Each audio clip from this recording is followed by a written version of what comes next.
here.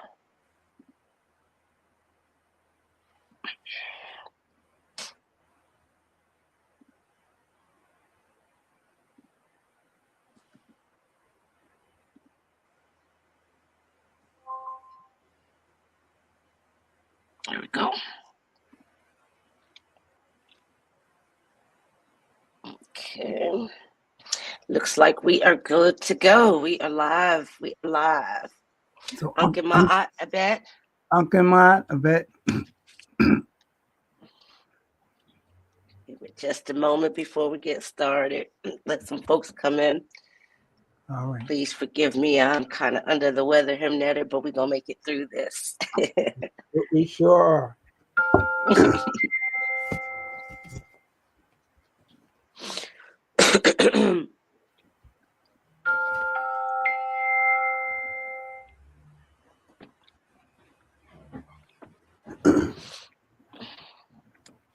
Grand Rising a bit as we begin our hymn who what is it hymn This is Dwa R Hrw. Dwa Day R of Praise. Day of Praise.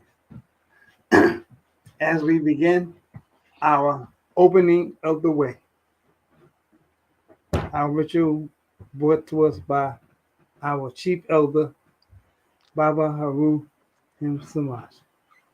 As we get into the pose of adoration, we put our left foot forward, left hand forward, and our right foot back, and our right hand back. And we begin with the praise of life.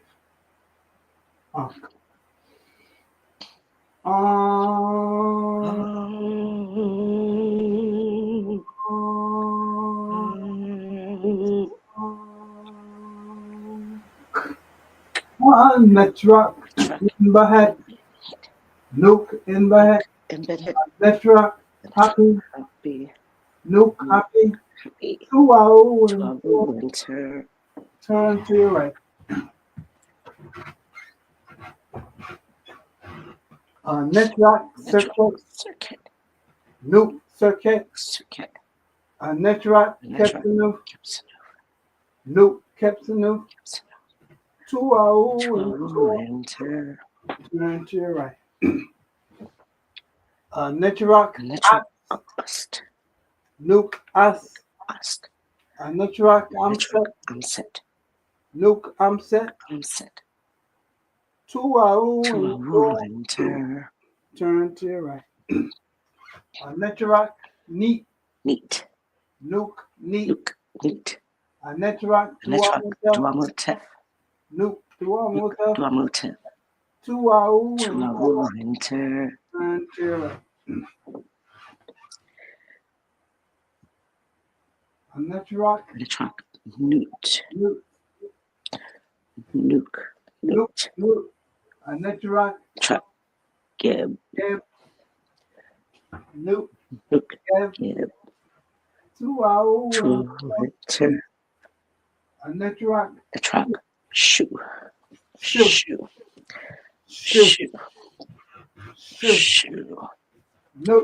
Nuke shoe.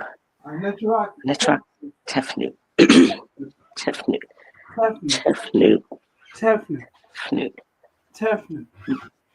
Nuke Tefnut. Netrak Pound into Nuke Pound into 2 hours Netrak and Boo into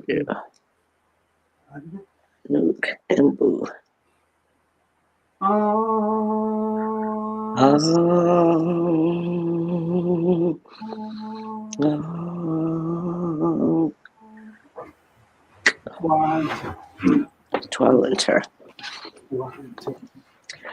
To enter.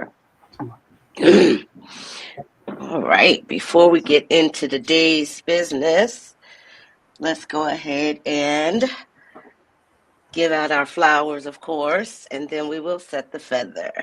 Of course, the opening of the way brought to us from our Him that are said, our chief elder priest, which is Baba Heru Ankra Samaj Sepata. Our flowers, of course, always our ancestors, Mbu and Teru. Him netter and Tepi, Dejed Ma'at Atenra, which is Jabari, also known as Intepi Jabari. Him netter Waziri, of course, also giving flowers to his queen, Sinet Terra, because she allows him this time with us each Sunday morning. So dua to Sinet Terra. And of course, to all of you. Now we're going to set that feather right now so that we can clear our minds and get ready for the reading that Himnetta will be bringing us. So we're going to take 3 cleansing breaths. The first one just to clean our minds. Second one to cleanse our spirit. And the third to clear our heart. And 1 fourth and final breath, we're going to inhale Ma'at and exhale Ifset.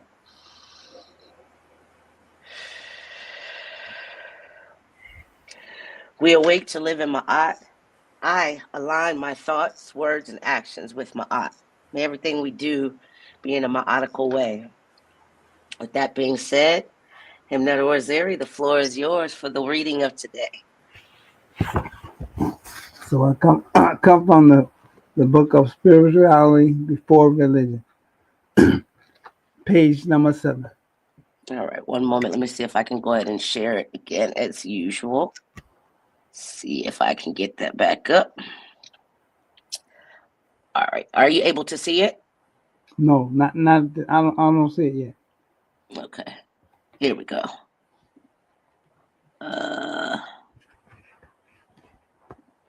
Now? No, not at all. Let's see, maybe I'm not doing something correct. Let me do stop. Just trying to share.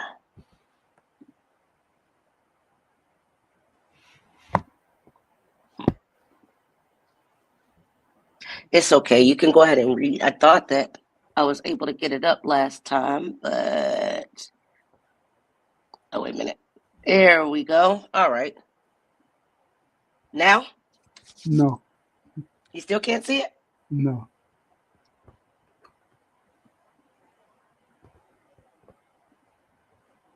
All right. Here we go. Okay. Yes. Let's see if I can make it bigger so everyone can see it. There we are. So we look at the text on the right hand side at the bottom. It says ancient text shows Africans were preoccupied with the sacred. The overall aim of education is exemplified by the Neteru, divine principles Ma'at and Jehudi. Jehudi was the masculine wisdom principle of the Neter. Jehudi also represented writing and learning. Ma'at was a feminine principle of the Neter and represented truth, justice, and righteousness. Kemetic education can be described as functional, a blend of theory and practice, a holistic education. I remain unconvinced that education for its own sake or learning for the love of learning is a loftier goal than education to become more like the supreme creator. Put another way, should education be for its own sake or for the netter? Well, for the netter's sake. No matter what we view education to be to the Africans in Kemet, education was a sense of invocation, to go within to find the Creator. Education was meant to draw out wisdom in the scribe, the student, but what was evoked from the spirit within, Dr. Hillard said. The ultimate aim of education in Egypt was for a person to become one with the Netter, or to become like the Netter. The path to the development of the Netter-like qualities was through the development of the virtue of spiritual wisdom. Nana, before Amankwati, took an even deeper look an even deeper look at Kemetic education and said, Kemetic education is number one, our best window on ancient African education continent-wide. The parent, number two, the parent of wisdom education, and therefore it must be understood. If ancient and modern Western education is to be understood.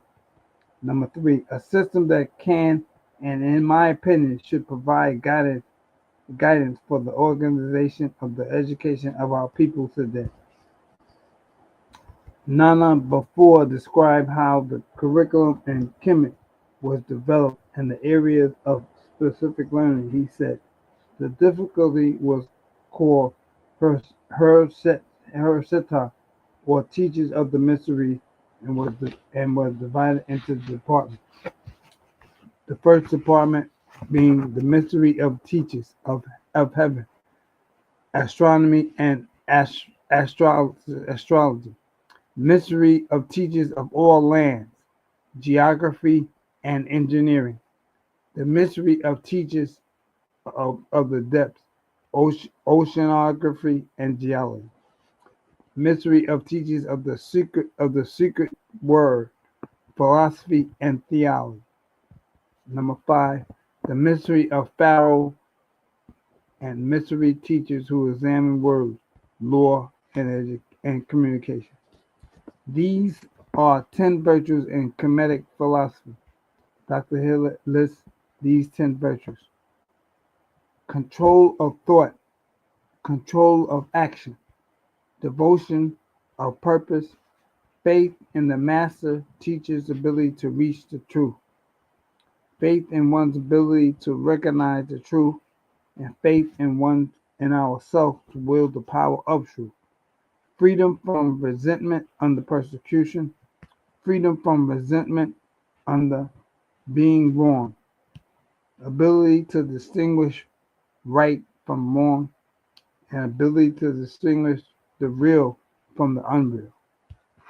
The first three virtues are the most important and encourage human beings to have control over their.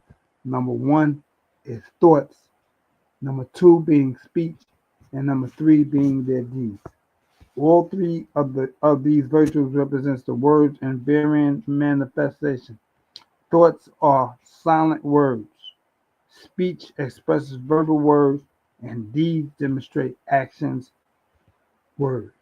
In light of this understanding, we recognize that the mirror image of the physical world is the spiritual world.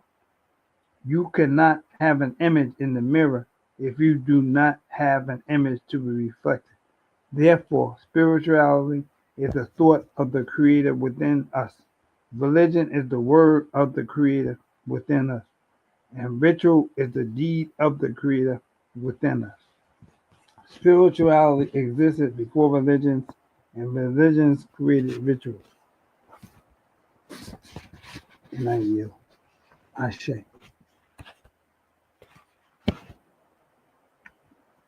Ashe, ashe, ashe.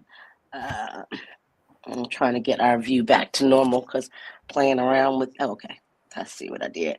That was very, very, very powerful.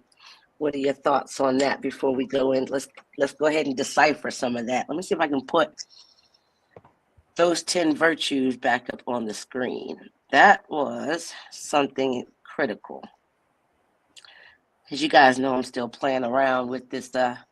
We're learning how to be tech savvy, but I do want to put that on the screen because I think that that's important. See if I can do that again. There we are. Are you able to see it there? Not yet. Okay. Oh, I see here. Here we are. All right, I see it. So So, those 10 virtues, look at that.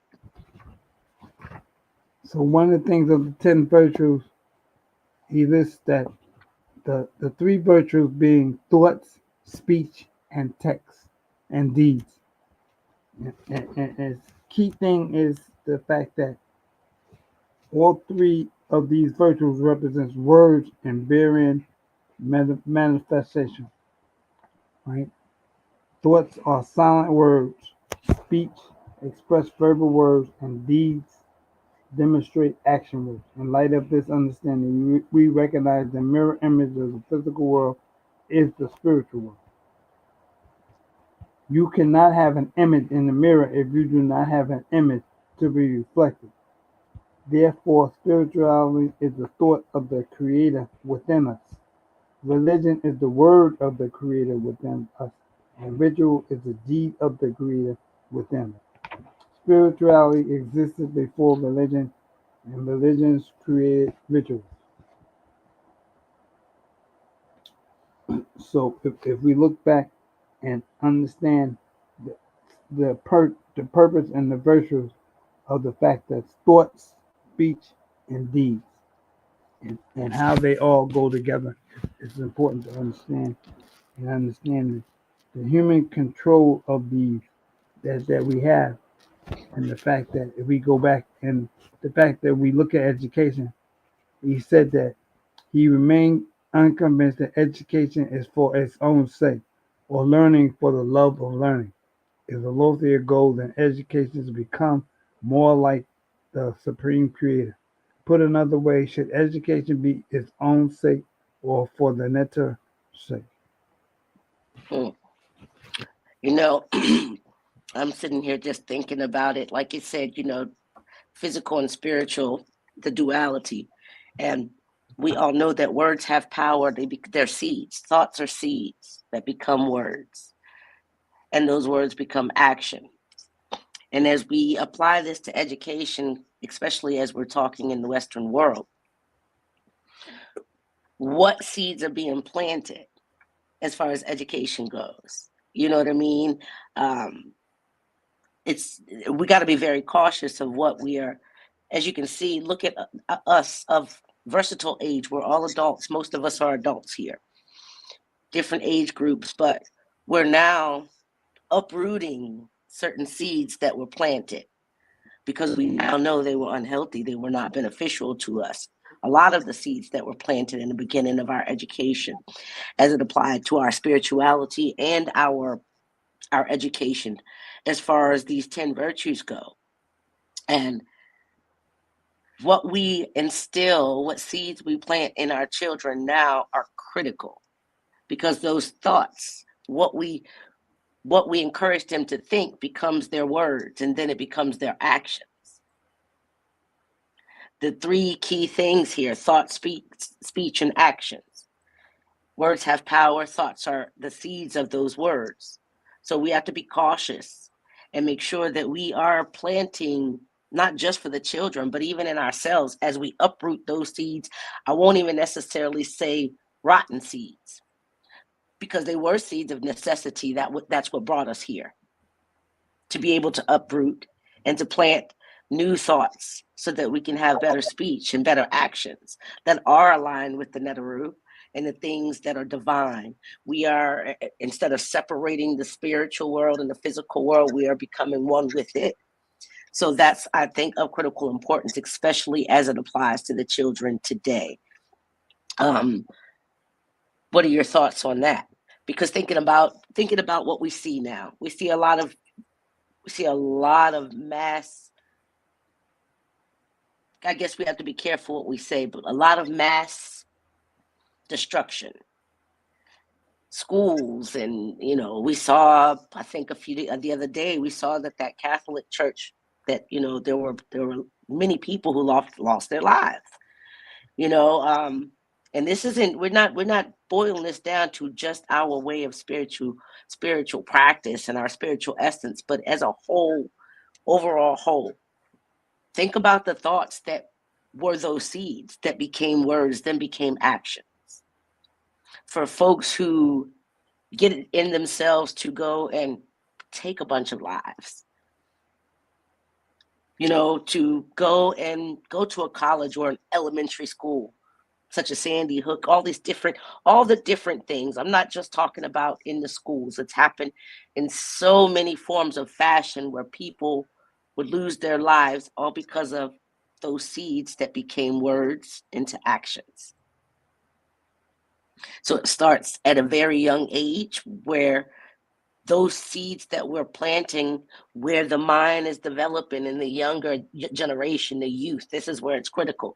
We know that we've planted, we've been, we've cultivated a lot of false seeds within ourselves, which is why we do what we do now. The question is, how do we strictly and solely implement healthy seeds for the youth to preserve our future? I think one of the things is, read in the text, it says that education is to become like the supreme creator. So put it Mm. another way, should education be for its own sake or for the netter's sake? So if we examine that, and we want to become like the netter, it's important for us to understand who we are and what we say, and understand that the netter and what was in the backing of the word being ma'at. So it's so important to understand, you know, what we do. Like you say, the three virtues being thought, speech, and deeds. So it's important, like he said, with the manifestation of these words that we express, that to be the mirror image that we want to create. And so we have to look at that on all facets of the world. So we look at spirituality, we look at politics. So politics play a different major role, because unfortunately we have such a nemesis in the office of politics in this society. So it's important that we pay attention, and we understand that we are supreme, and so that is what we're stepping out of, or stepping into, and overcoming that, and overcoming what is in that is so important. I think you're absolutely right. And I think that many of us have, and not just us, but just in general, all across the globe, whether it's, whether it's in the ancient times, whether it's in the African centered mind, whether it's in the African uh, diaspora, regardless, or the Western world, we tend to put those categories. This is my spiritual side. This is my, I don't know, I guess you would consider educational side. This is my career side. This is my, instead of, we're making all of these different branches, like ourselves into different branches, when, just like you said, this should be, it should be cultivated in all of our facets. And the supreme portion of that, the parent of this all, is that where the education is the supreme creator. It should all be one. Because if you are well studied, I should say, and I don't just mean study with the books or with the, the schooling, but studied. Education doesn't just mean going to school, but educating, for instance, those 10 virtues there. If you are studious in these virtues, then you can incorporate all of those branches of yourself and your life as one, and they work together versus against each other. You won't have to, over here I've got to be this face, but over here I've got to be this face.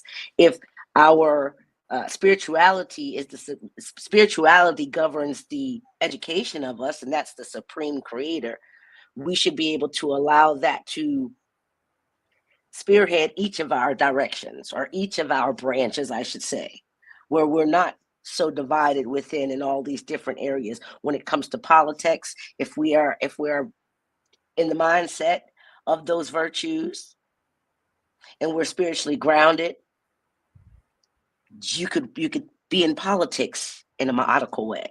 If you are in your relationships, in those 10 virtues come to, I'm not, we're using these 10 virtues here because this is what we're reading today, but it's important because these critical, the critical thought, controlling the thought, controlling action, devotion of purpose, faith in the master teacher's ability to teach the truth, faith in one's ability to recognize the truth, faith in ourself to wield the power of truth, freedom from resentment under persecution, freedom from resentment under being wronged, the ability to distinguish right from wrong, ability to distinguish the real from the unreal. That's powerful. You even Very, said, how can you look at a reflection, or what it was said here, as far as looking in the mirror without knowing that there's a reflection there? Then you don't have to separate. They're not bits and pieces. Everything would work for the greater good of yourself and everything around you if you don't have to slice. Just like Erica Badu says, I'm not pie. You know what I mean? You can't slice me up. So that's right. wouldn't it be more beneficial in life to be able to cultivate and to be able to incorporate all of those things to work together for the greater good of you, your community, and life as a whole? And the fact that you understand when you're dealing from the Kemetic teaching and the philosophy of it, and one of the virtues they said that having the ability to distinguish right from wrong, and the ability Mm-hmm. to distinguish the real from the unreal. Those that's all the virtues are important, but those two virtues are so important. So distinguish right from wrong, and to distinguish the real from the unreal is so And you're important. right, because if you look around at what we see, that's something that's super evident. You wonder how someone could go and unalive a bunch of people. Do they distinguish? They can't determine the difference between right or wrong. Just like you said, That's right. you the real from the unreal. You know what I mean?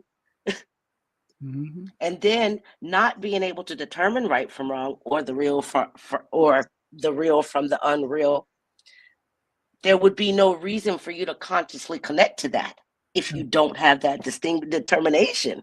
That's right. Taking a life's not going to affect you one bit Not because you haven't, you don't right, determine, you don't have that.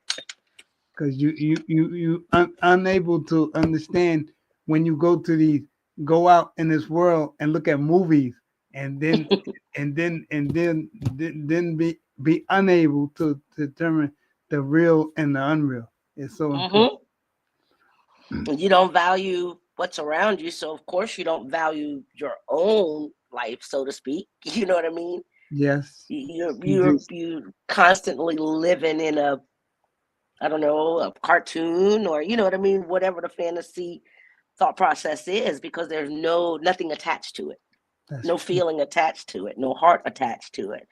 So this is another prime example why the Kemetic way of life and the Kemetic thought process is so in tune with not only reality, but the human psyche, the human emotion, the human everything that we endure as human beings.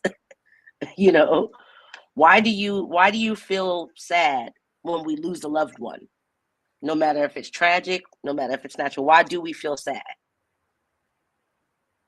Why are we happy when a baby is born? You know what I mean? These are things that have that human connection, and that's a part of recognizing real and unreal. You know what I mean?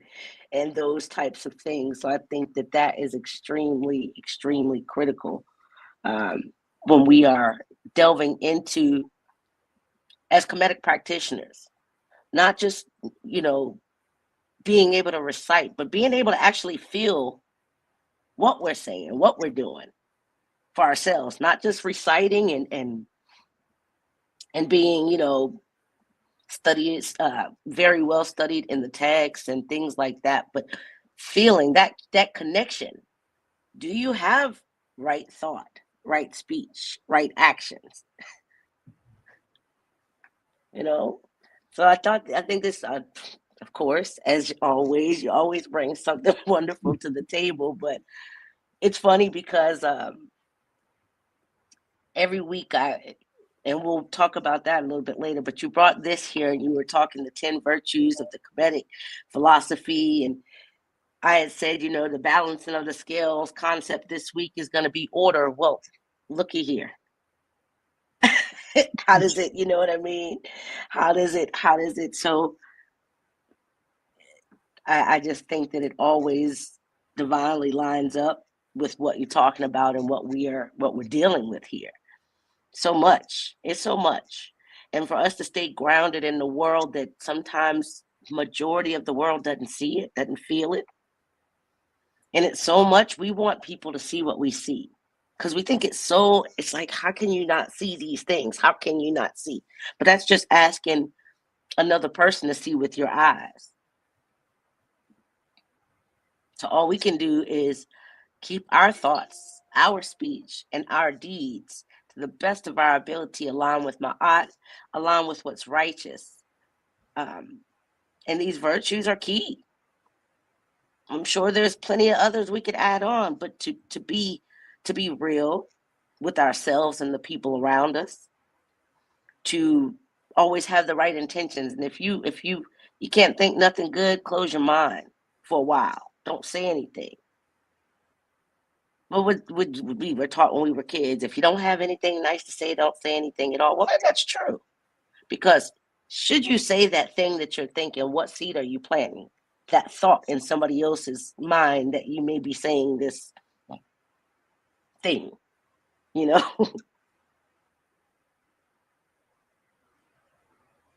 Oh, I think that's extremely, extremely, extremely good word for the day. Again, everybody, that was spirituality before religion. Still working on sharing the pages and figuring out how to, move those around. But it was started at page 7. I do have the digital copy, but I did confirm the paper copy. It was page 7 as well. Is that correct, Himnetter? Yes. Okay. All right. Very, very, very well put together. Do you have anything to add to the reading today? And then we can move on to our next order. Um, Let me go back.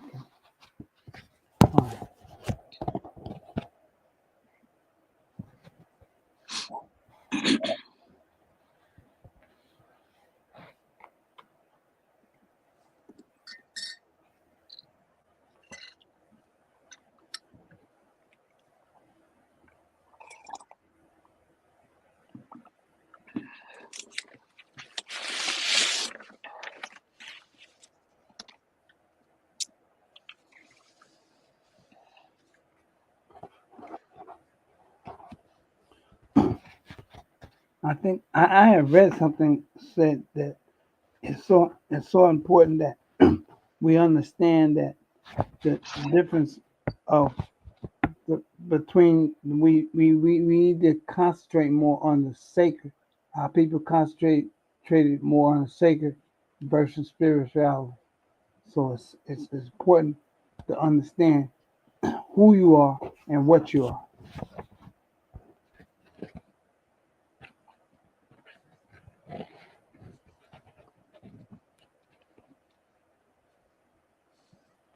Over there, yeah. So it stresses the relationship between the sacred and the secular. As we As we look at the ancient Egyptian cultural patterns, we see that there was not only a cultural unity among apparently diverse groups of people, but also an essential unity within the culture, was which was reflected in the intimate and harmonious ties between and among education, politics, economics, religion, and so forth. It would make no sense whatsoever to consider the educational process apart from a deep study of the worldview and religion of the ancient Egyptians. Ancient Egyptians lived closer to nature, basically as a sedentary population under highly favorable environmental conditions. They were in a position to make repeated observations of natural processes over thousands of years as clearly as anywhere else in the world, it can be seen in the Nile Valley that nature has regular processes of birth, growth, aging, death, decay, and rebirth. The skies were always clear, providing an unparalleled opportunity for long-term systematic observation of the behavior of heavenly bodies. So it's important that we understand that we stay connected to nature and understand that the nature is important, that the nature is in nature, and how it's connected is important that we understand it and concentrate. If we look at the world today, everything being technological and mechanical is taking us away from nature, and we have to Mhm. always look to come back to what we have to reflect on is important. Absolutely. And I think that nature will rebel if she's forgotten. No You doubt. know, No doubt. nature was here before us and it'll be here long after us. So true. Nature, So true. it's so, I don't know. I get chills sometimes when we do this, and you'll see why once we get to that part. Because everything you remember what you just said about the cycles of birth, death, rebirth. Remember all of that when we get to that part, because it's just sometimes I still get tripped out because of the way that you bring the reading, and then how it closes, it just seems to fall together. And again, you guys, we do not rehearse any of this. So some of these days you'll think, no, they had to talk about this. We really didn't. You'll see what I mean when we get to the balance on the scales part. It trips me out. But without further ado, we did not have any specific Dwa R Hrw request, prayer request this week, but I do want to um, state that our hymnetter, as you all know, last week when we discussed, he did have a family member, an elder cousin, who had made his transition. And today they did lay him to rest on Friday. So I do want to say for elder, now ancestor, Ernest Jameson, we pray that your journey on the boat is swift and that you are met in the land of Amenta with open arms with your other loved ones. And I hope that the bereaved family, the Jameson family, and all of the rest are met with, comfort and console during this time of bereavement, and that they have made his journey peaceful here while he was here with them, and now as the transition is taking place. Um, so Dua Netter for that. Dua. Dua. I do want to also, so we'll do a couple of I guess I could say, and I'm one of those people who don't like to ask for prayer and blah blah blah blah. But as you guys can see, this isn't a garb. I've been sick all week, 103 temperature, you name it, and I feel like I'm on the mend. So send me some love and energy, and I hope that the Netaroo gets me right and tight faster sooner rather than later. I don't like to be cold. I'm a hot flash person. Let's just say I'm in a stage of hot flashes. So being cold is not fun. But I'm on the mends and things are getting better. And we do have a couple of announcements. Last week, I did not realize until after we got off that Sinette Tara Chester, which is Himnetta Wasiri's other half, his wife, she had a birthday. So happy belated solar return to you, Sinette Tara. We hope you had an amazing time and that you were able to do something wonderful in celebration of that day for you. One of our four members, Sin Gavin Stokes. He became, that's a great announcement there. He became a member of a board member of actually, board member of directors at Greater Bowie Chamber of Commerce. So that is awesome. He'll be helping the area keep thriving, making money, managing money. Anybody that has any financial, I know that St. Gavin is always talking about financial things. That's wonderful. Congratulations to you, St. Gavin, if you are out there. There was also last Tuesday on the 26th, there was a discussion that was held via Google Meets. It was a critical thinking discussion. It was held by two of our full members, Sin Jason Edwards, I think goes by brother Sin Ampu, and then Sin Orakuku. It was great. I was able to chime in. I was able to learn a lot. It was some really, really great conversation, great information, great learning. Also wanted to bring up Health and Wellness Committee. I know that they are activating, but I say that because of my condition right now. I hope you guys get, maybe you guys will eventually have some ideas and things like that. I'm an herbologist too, but put up some things for how people can naturally shake some of this stuff. I don't know what exactly I have, but I know you guys have a lot of input on things like that. So shout out to the Health and Wellness Committee as well, and all the other committees that are out there activating now.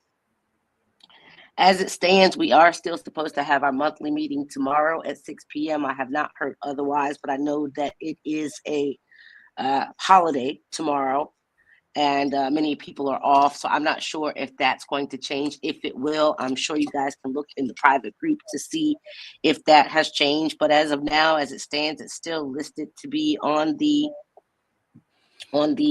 at 6 p.m. tomorrow.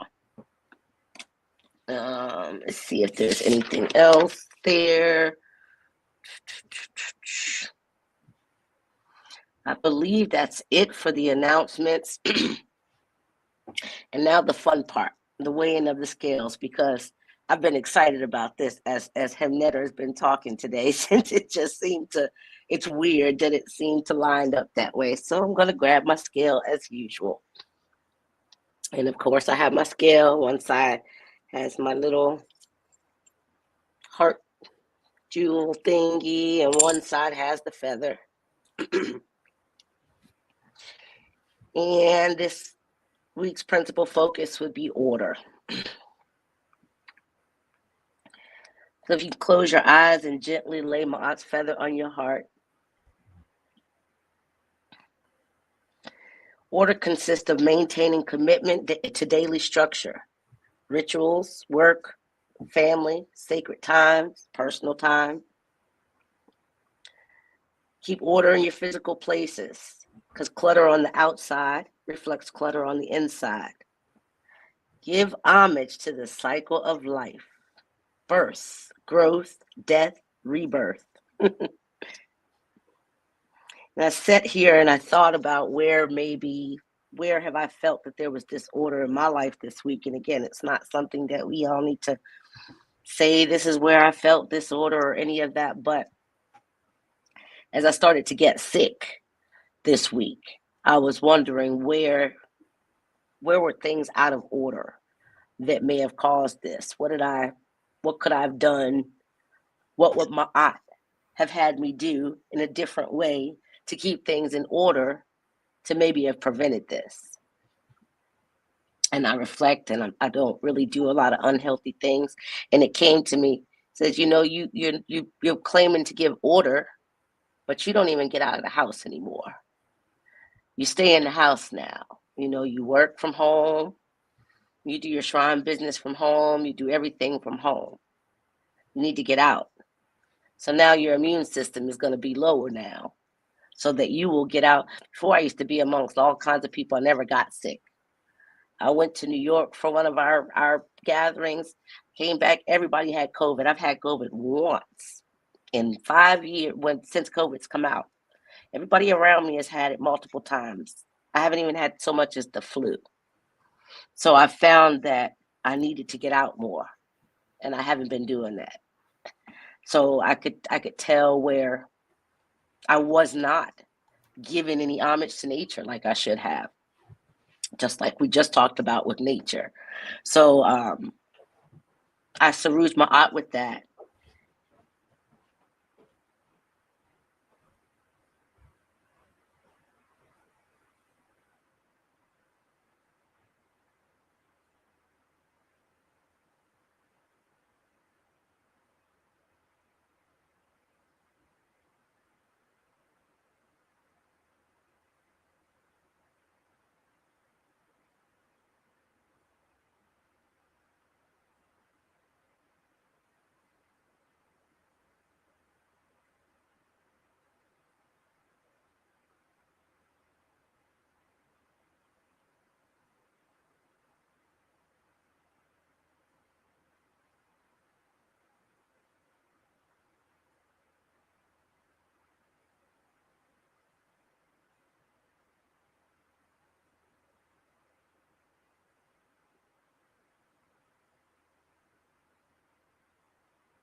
All right. Are you there?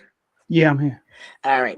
I guess my laptop decided I might have to get a new cord, but it's okay. Anyways, I was coming to an end with that just to say I rebalanced my scales and made my heart light again by saying that I'll be sure to get out more and do more out in in nature because I think I've been neglecting her. So that's why I was like kind of shaking my head when you were saying what you were saying because it was exactly what I was getting to when it came to that portion of it. Um, but that's really all I have to say. Want to close us out with anything before we do a prayer that we have for the rest of the day?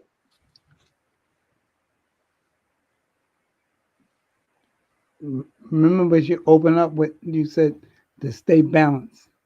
That's right. Understanding the Makite, which we will understand. That's right. That's right. All right. Well, a closing prayer I put together. Just want to say we have gathered in truth, we have spoken in righteousness, and we had offered with pure hearts. May the Netaru guide our steps in the path of Ma'at. May our words, thoughts, and deeds be weighed in harmony, and may our shrine remain a place of light, truth, and renewal. As this day closes, we don't close our hearts. As we depart, we carry Ma'at with us. With that being said, Shem and Ma'at, sending you all much myrrh, and I look forward to seeing you guys tomorrow as well as next week. Shema Shem and Ma'at.